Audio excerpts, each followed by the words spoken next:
The fourth thing you can do that I saw that this woman did, the widow that was feeding the prophet did, was that the widow was willing to share the small that she had. When you share what you have, you are expressing your faith with God. It is not time to begin to hide that small. And the best place to share what you have is with God and His people. The woman was open to sharing this with Elijah. Hallelujah. And Elijah came from God as a messenger.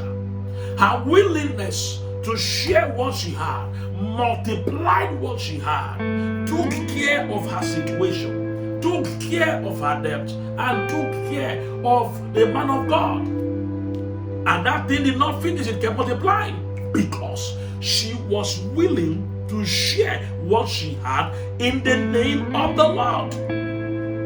Every time you share what you have in the name of the Lord, that last kobo in your hand, that last naira in your hand, that last food in your hand, every time you share it in the name of the Lord, you are sowing a seed and you are sure of a bumper harvest. So the normal thing to do when things become hard is for you to become stingy. But I am telling you to do the opposite. Hallelujah.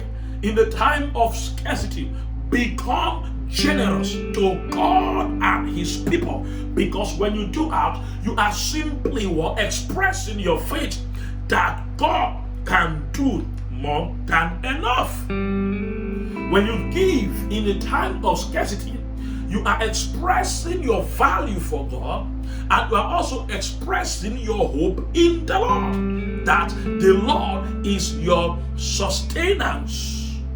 Hallelujah. David said, the Lord is my portion.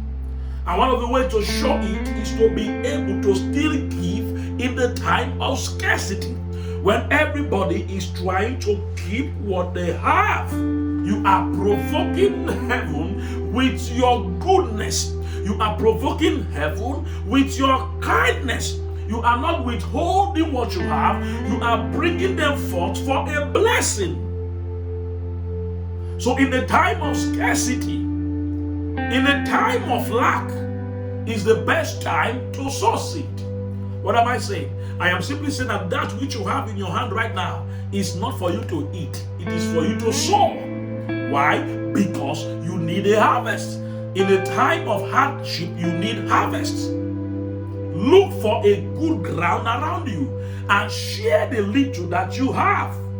Hallelujah. As the Lord see how you take care of other people, the Lord wants to bless you more because the Lord wants to reach out to His people. So when He finds a person that can become a partner with Him to take care of His children, He'll go ahead of that person and make things work for the person.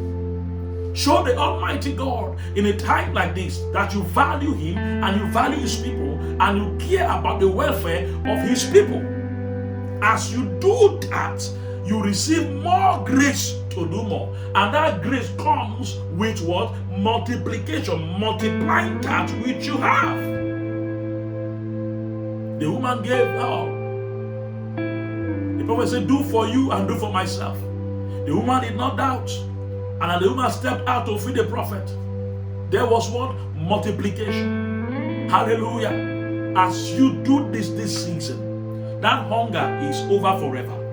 In the mighty name of Jesus. Spend without care, as if nothing is happening, as if there is no scarcity. And before you know it, heaven will respond to you. In the mighty name of Jesus. What have I said? I said that there are 4 things you can do when you are hungry.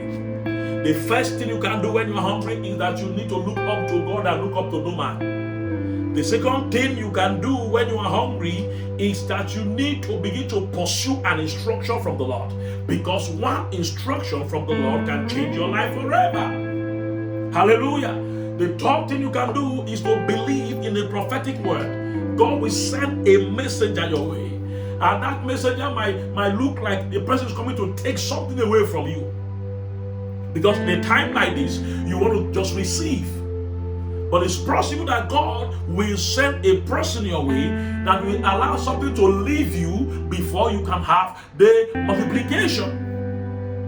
The fourth thing you can do is to share that which you have with people around you. That little that you have can become 1,000. Only if you will share it with other people as a seed. The Lord will bless you in Jesus' mighty name. I believe that as you follow these instructions, you will not be hungry again in the mighty name of Jesus. Amen.